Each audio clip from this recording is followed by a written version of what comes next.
Right, and I was just going to mention that because they have some of them have agreed when it comes to Trump's comments, for example, when he calls out Keir Starmer for not supporting. We see some action from Trump. Of course, Keir Starmer does not really agree on sending these ships, but we see the movement of these ships from, for example, Charles de Gaulle from France. Do you think that there's somehow there's a willingness to take part in this, but they do not want this to expand? Because, of course, what lies there on the line is also European ships that are in the Strait of Hormuz. How do you think the Europeans will act then when they have the ships hostage in the Strait of Hormuz?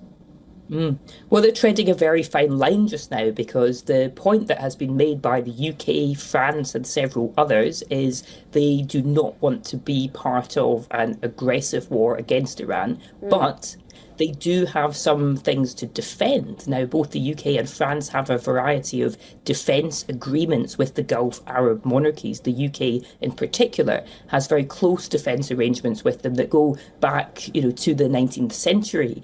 And actually relate to the British Empire wanting to protect shipping to India. So these kind of economic issues that we see today have got this very long history. So Gulf states are asking for international, including European, help to defend them against Iran's attacks. And Iran's attacks on Gulf states themselves are also illegal because they are targeting civilian targets in countries, that didn't start this war, don't want to be a party to it. And then, of course, everyone, almost everyone, maybe not Russia, but everyone who imports oil is losing out from the disruption in the Strait of Hormuz. And we know that prices for so many things are going to be affected for all of us if the disruption to shipping continues. So here, Europeans are exactly wondering, how do you keep that strait open? I think the European preference is generally for trying to find some diplomatic way through this, but it's not happening quickly enough. So there is that discussion about what can be done by force, and as you say,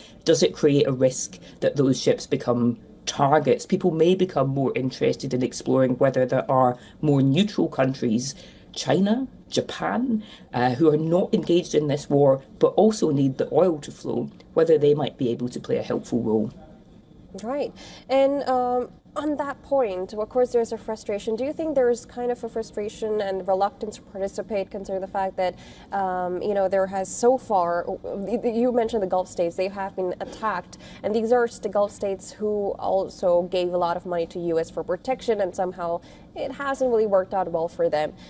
Do you think that has actually made all these Europeans unite, considering the fact that they've already been exhausted from the Russia-Ukraine war, and somehow they feel that now they need to look forward to protection without the U.S.? So even when they were earlier being threatened, for example, for increasing their defense budgets, where Spain had shown reluctance to that, do you think that Europe is slowly finding its own independence away from U.S.?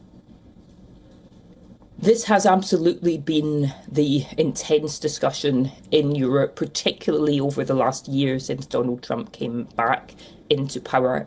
And some countries are more comfortable with it than others. I think France is a leader here because modern France has always had this idea of strategic autonomy, that there needs to be European defence capabilities that are more independent of the US, whereas here in Britain, where I'm based, rather there has been a sense that the cooperation with the US is the foundation of British security. So it's a very difficult and intense debate, but one thing we can be sure of is that defence spending is going to go up.